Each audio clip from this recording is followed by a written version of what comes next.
Hello everyone, I'm Suresh, the CEO of TechGyan. Email or messaging is a mission critical application. When email is down, business is down. And so companies need to invest in the best email system for their own good. In the world of email, there are two heavyweights, Microsoft Exchange and Google Apps. Rest of the email systems are pygmies compared to these heavyweights. In this video, I'm going to show you how Exchange compares with Google Apps.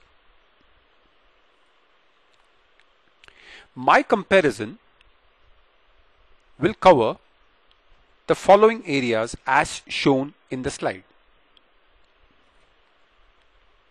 Let's first look at the flexibility of deployment. If you wish to use Google Apps, then the only way to do so is to go to Google, who will provision the users in a Google public cloud. The public cloud is very good, no questions about that. However, for some companies, it may not be suitable. Now, if you wish to deploy Exchange, Microsoft offers you multiple options. First, a Microsoft public cloud. This is similar to the Google public cloud. All the claimed advantages of Google public cloud apply also to the Microsoft public cloud. Microsoft calls it Microsoft Online Services, and the service is called Exchange Online. Partner public cloud.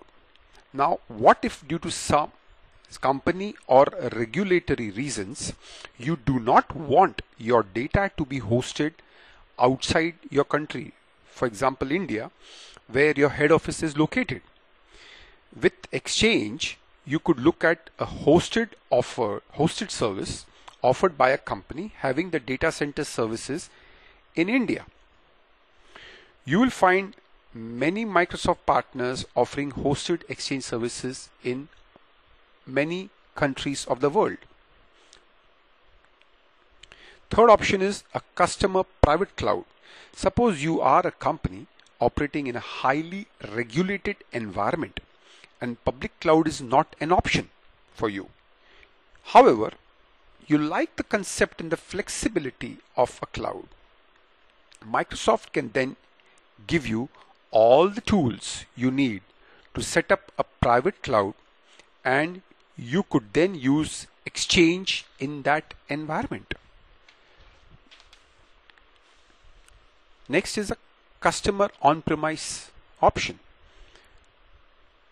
If your company for any reason wants to host the server hardware and the software internally in its premises, then you can purchase Exchange software licenses and get it implemented on your server hardware by a partner.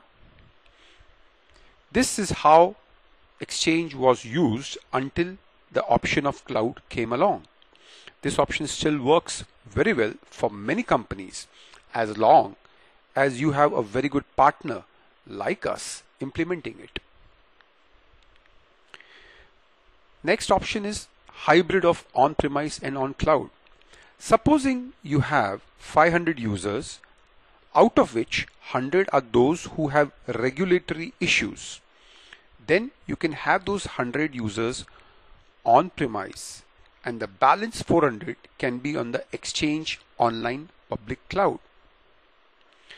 So what we see is that Exchange can be used in multiple ways, deployed in multiple ways, depending on what works best for you. Thus, as a customer, you have a choice of deployment. Over next few slides, we shall examine the aspect of user experience.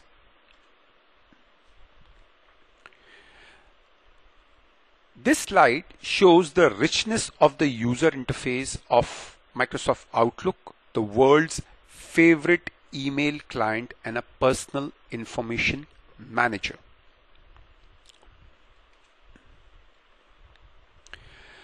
This slide looks identical to the previous slide.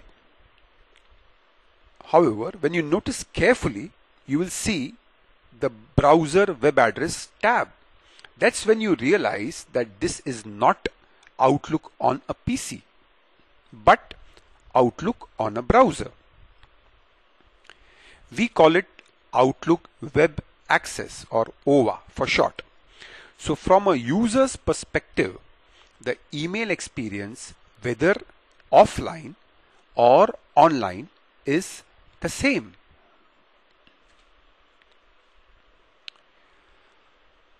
This is what the user experiences when he uses Google Apps online. But what if the user wants it to use it in an offline mode?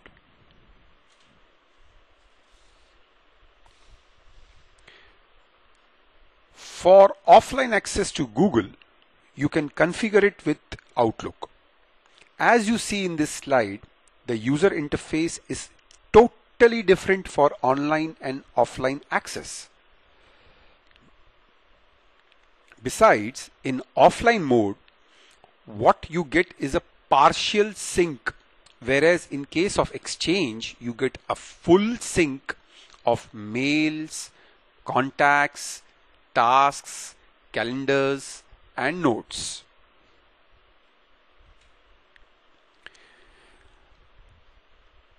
This screenshot shows how you can add a contact in Google Apps. Please notice a few things carefully here. Number one, there is no first name and the last name field. Only one common name field is there. Second, in the phone field, it is just a text field. No provision for country, state, or city code here. Third, in the address field, one text box is provided. What about the city, the state, the PIN? Google probably feels this is not required. Sorry, I beg to differ. Now let's add a contact in Outlook and Exchange. As you can see, you can add the title, the first, middle, last name of a contact. You can even add a contact picture in Outlook, which will sync with your mobile phone automatically. Neat.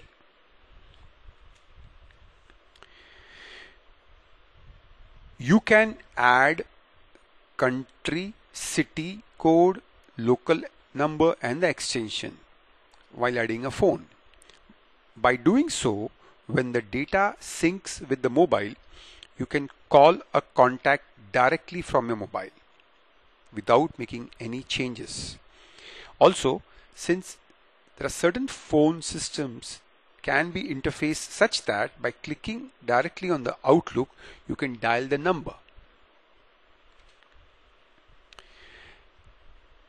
In this slide, you see that there is a provision for a city, state, PIN code, and country for an address.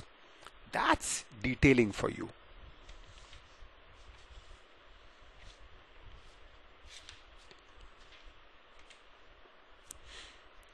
Over next few slides, let's see how Google Apps and MS Exchange square off in the area of productivity.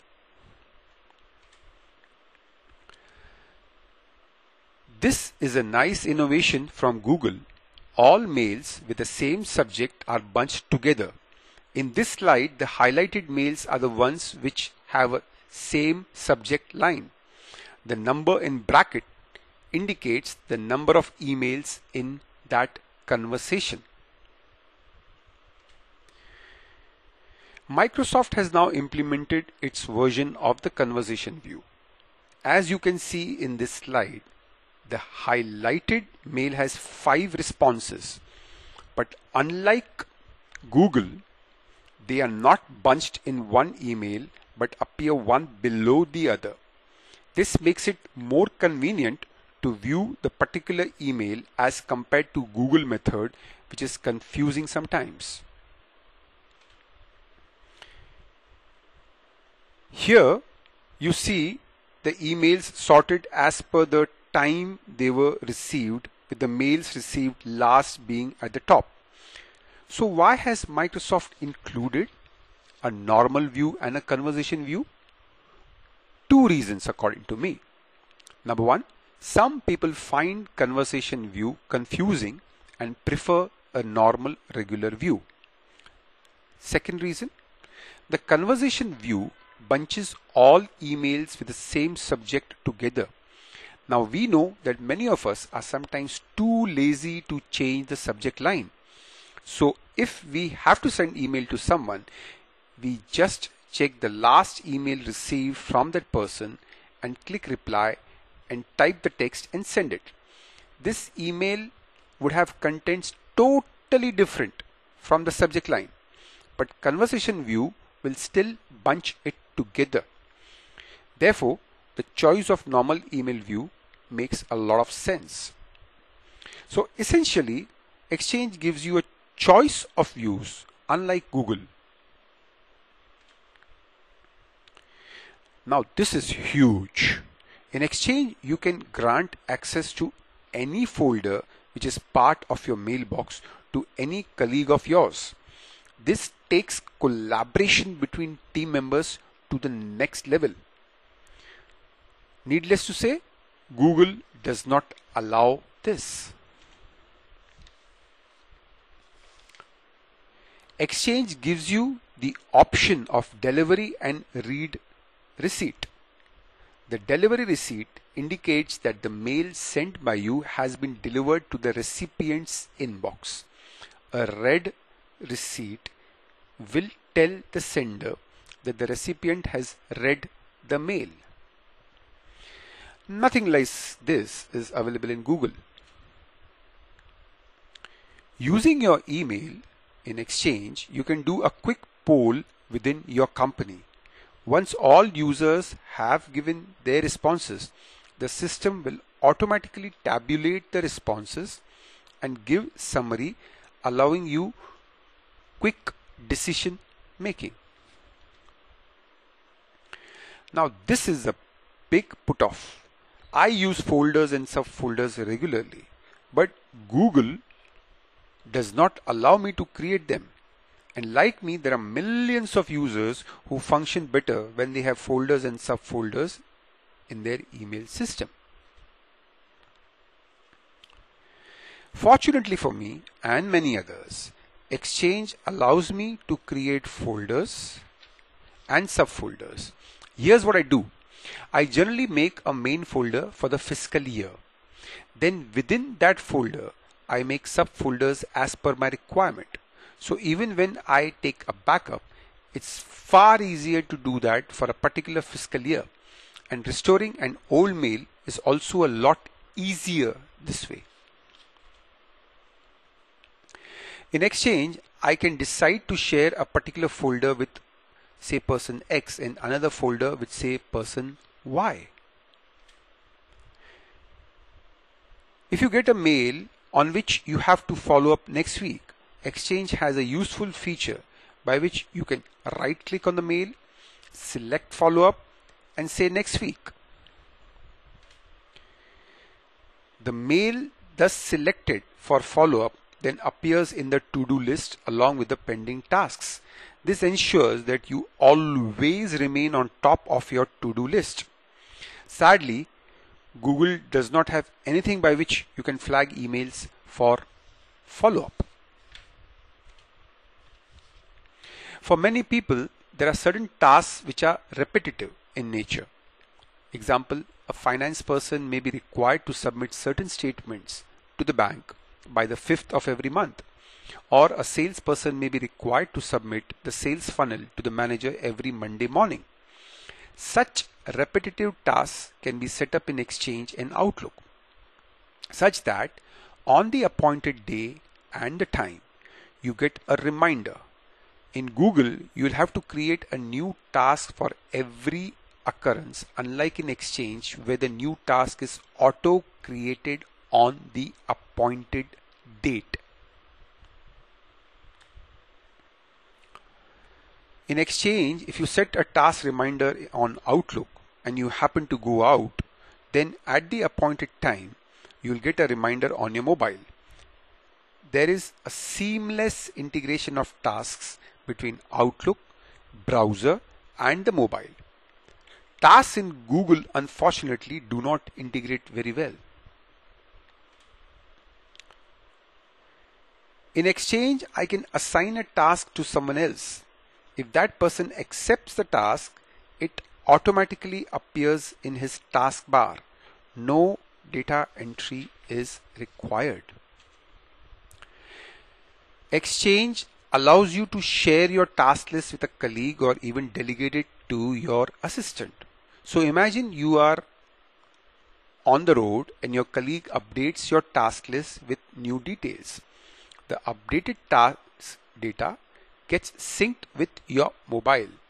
With Google, this is just a dream. Remember those distinct 3M yellow sticky notes? Got an idea? Put it on a sticky note and paste it on your desk or the PC. These sticky notes are also available in Exchange and Outlook in a digital format. What's more, you can even share them with your colleagues. With Google, you do not have the provision of the digital sticky notes. Let me explain this with my example. I have shared my calendar with some staff members in our office. If I am not in and a customer calls up wanting to meet me, the staff will immediately open my calendar on their PC and check my availability.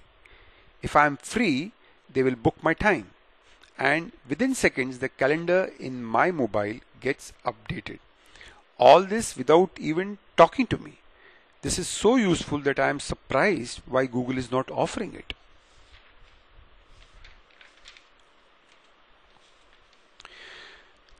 This tool is a great help in scheduling a meeting within a company. It really takes the pain out of fixing a meeting. Customers who use it just love it. Google has nothing to offer in this area. Sad. So you are a sales manager and are meeting a lot of new customers and exchanging visiting cards. But you are so busy that you cannot find time to add contacts to your PC. With Exchange, you can delegate this task to a junior member of your team who can then update all contacts of your mailbox from her PC, and immediately you will get these contacts synced with your mobile automatically. Google does not have the ability to do the contact delegation. Every country has its own set of public holidays. With Exchange, you can quickly import the public holidays of your country and update that list in your calendar. What you see here is a calendar showing October 2 as Gandhi Jayanti, which is a public holiday in India. Too bad that it is on a Sunday. One more holiday lost.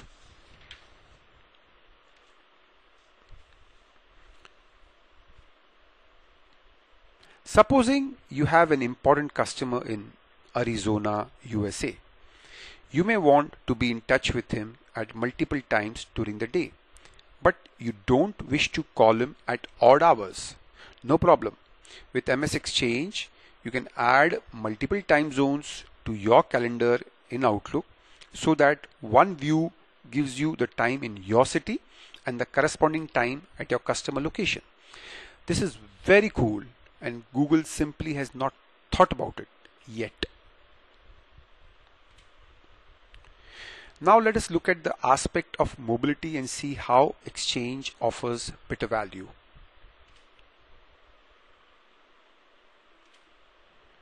With Exchange, you get a complete two-way sync of mail, calendar, contacts, notes and tasks on all the popular smartphones. So if you add data on PC or phone, it does not matter. The Google Sync solution is extremely limited on the other hand.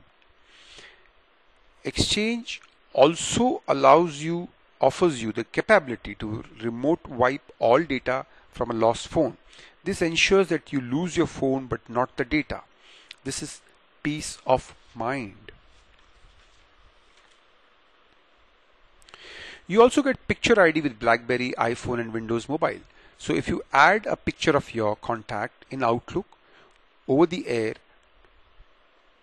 this will sync with your mobile device, taking user experience to a new level.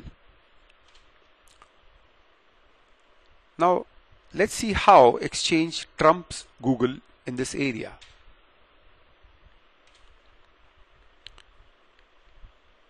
Manage folders. With managed folders, a user can organize messages into Outlook folders that are provisioned and managed by the administrator. An automated process scans the inbox and these folders to retain, expire or journal communications based on the compliance requirements. You can set up a supervisor or a catch-all account using journaling. This can be triggered per database, per distribution list, or per user. All messages can be copied to this account or just those sent internally or externally. The copied messages can be archived to any SMTP address, including an Exchange mailbox or even Windows SharePoint services site. This feature is extremely useful in preventing data leakage via emails. By enabling compliance within ethical walls, you can prohibit communication between members of distinct distribution lists, add disclaimer to any message being sent externally, or blind CC the compliance officer anytime a specific phrase appears in the subject or the content of the message. You can put storage restriction on individual mailboxes to streamline your storage requirements. You can have the ability to take a backup of your task lists. All the above features are just not possible on Google. Sad. Friends, what we have seen here is that Exchange offers far greater value compared to Google, be it in deployment, user experience, productivity, mobility, or compliance. So with so many advantages, choosing Exchange over Google Apps should be an extremely simple decision. If you have any questions on Exchange, please contact us as per the details mentioned in this slide. Thank you very much for listening to me and have a wonderful day.